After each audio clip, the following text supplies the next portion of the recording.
Hey guys, welcome back to Sbeck Traditions. So, I'm out here looking a hot mess, I know. Because I'm out here, working on the chicken coop with my partner Sam here. Hot Mess Express. That's her nickname, Hot Mess Express. Hashtag Hot Mess Express. Because, you see that? We're getting this coop done.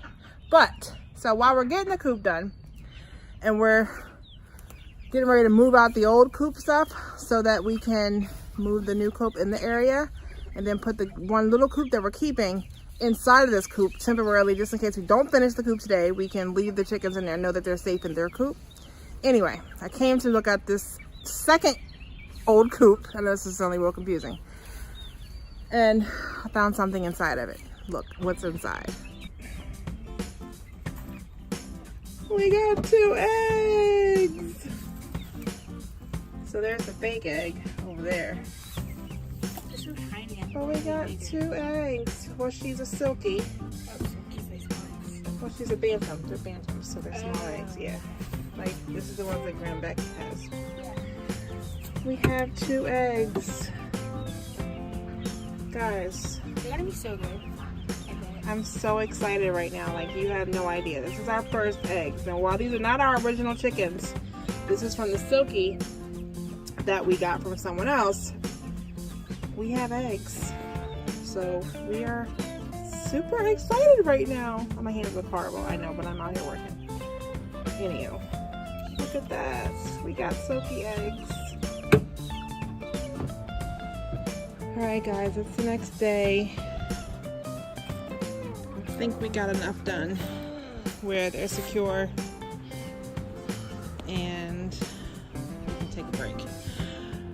Whew.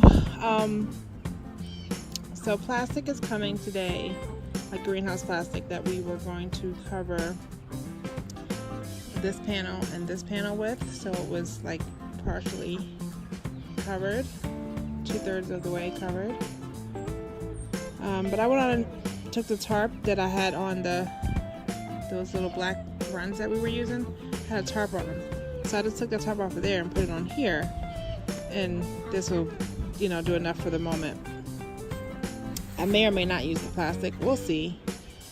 Alright, so the new plan for these holes here, we had originally planned to use those extra black runs so that they could come out further. But I don't think I need to do that with this big coop now. So I'm thinking maybe to instead put the nest boxes along there. I'm thinking maybe to do that. Then we could even, if we built it right, we could get the eggs from this side and not have to go inside to get them.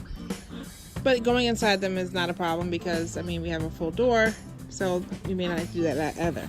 As of right now, their other coop is inside of there. That wasn't the plan either. The plan was to just make the coop itself the coop. So have the nest boxes, have a little, put up a little darker area towards the back that they can go in at night, and then they have the rest of it as a run. So we'll see what happens with that if that's what we do. But as of right now, the extra coop's in there. I need a coop on the outside of here like we have here, because when we have chickens that are going to integrate into the main flock so that they can get to know them and see them, I like having this one outside here. So in my mind, I'm thinking eventually to put the blue one outside of here once we get an enclosed area inside of here, get some plywood and have an enclosed area in there.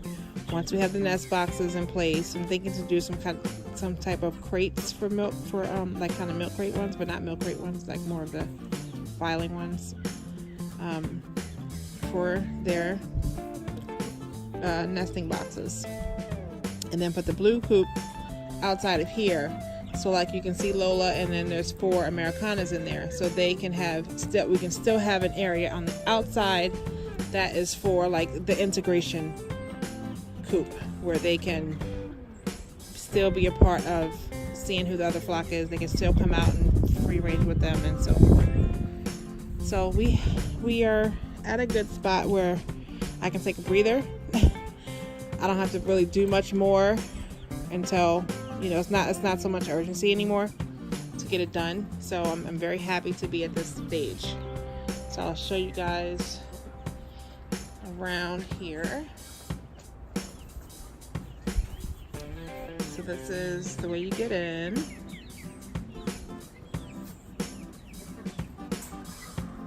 I just threw the tarp up there. It's windy. We're supposed to get a really bad storm today, and I really want to get it done in time for that, so that they wouldn't have to be completely closed up into just their blue coop. They could still come out.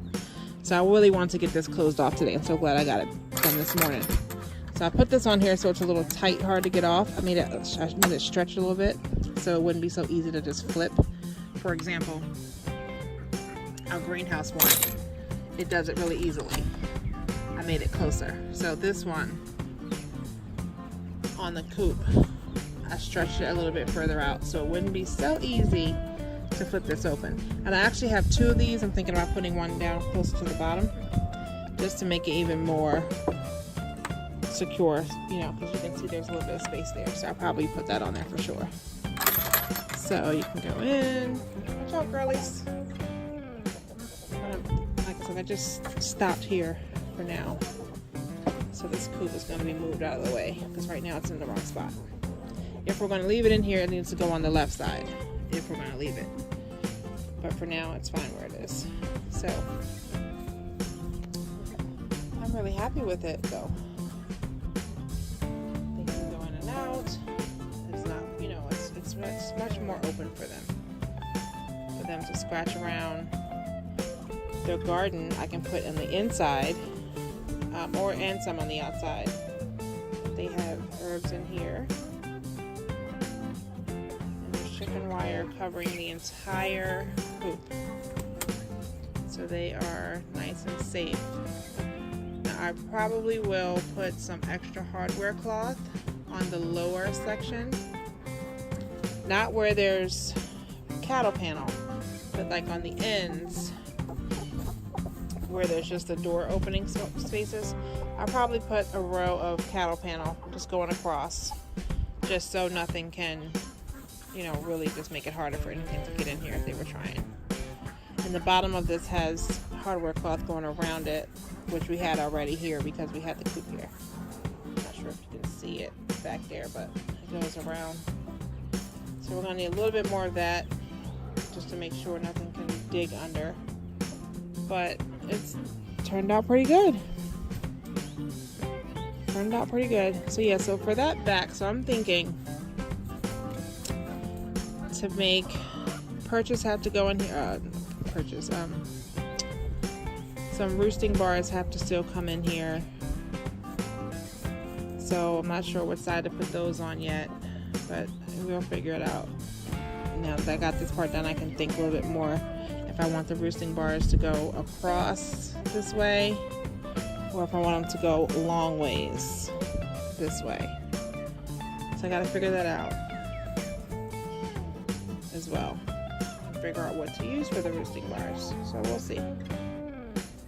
But so far it's pretty good. Don't you think so, guys? You like your new coop? You guys can come out here and heck around. Oh, there's a staple on the floor. Staples, piece of plastic. Get that out of here. I don't want nothing in here dangerous for you. No. What are you doing, Blue?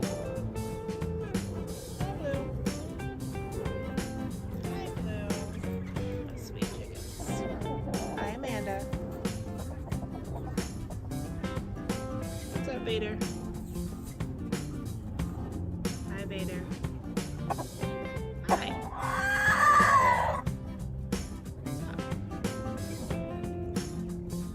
Oh, yeah.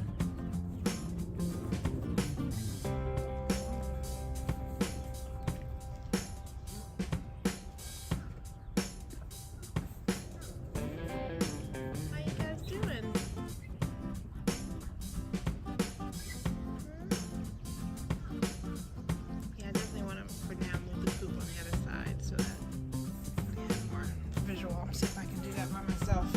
see.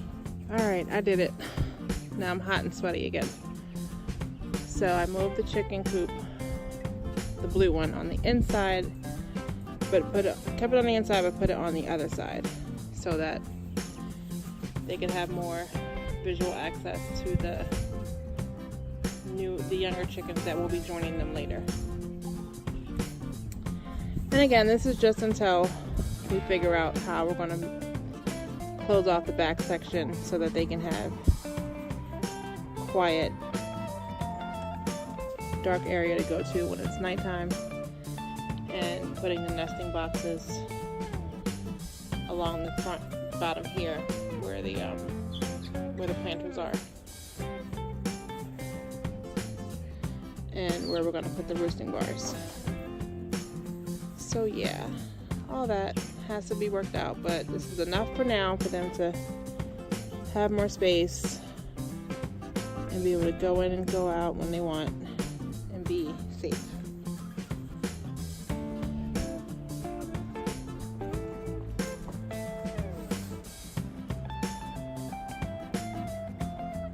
Pretty good. So now we have all this space back in the yard once these leaves get cleaned back up and get them in the fire pit. And we'll have a bonfire next week and get that stuff cleaned up. So we are getting there. My famous last words. We're getting there. Alright, so the last little bit for tonight. It's getting dark. I got my herbs in the herb garden. Well, this is all new stuff that I'm planting from seed. There's thyme, parsley, oregano, dill, more oregano. This one is Italian. No, this one is Italian back here. This one is Bulgare. This one is just oregano. The seeds were just oregano. Cilantro, another dill. This is the bouquet. The other one I showed you was fern leaf. And this one is mammoth. So there's 3 dills. This is cumin. This is lemon thyme. That looks like it overwintered. It's starting to come back, so I didn't put anything else in there. This is chamomile. It's very overseeded. I'm not sure how that's gonna do. I've never grown chamomile before, but I got it in the dirt for now, but I can pull some small seeds. Some small individual plants and plant them individually if I need to. This is a little bitty lavender that was taking forever to germinate. I thought it wasn't going to happen, and then I went to pull it and I saw 2 little sprouts. So I put it in there. We'll see what happens. This is rosemary that I started on August the 9th. This here is basil. Emily basil, Genovese, and sweet basil. Again, overseeded. We'll see how it does. Everything else here is peppermint that came back.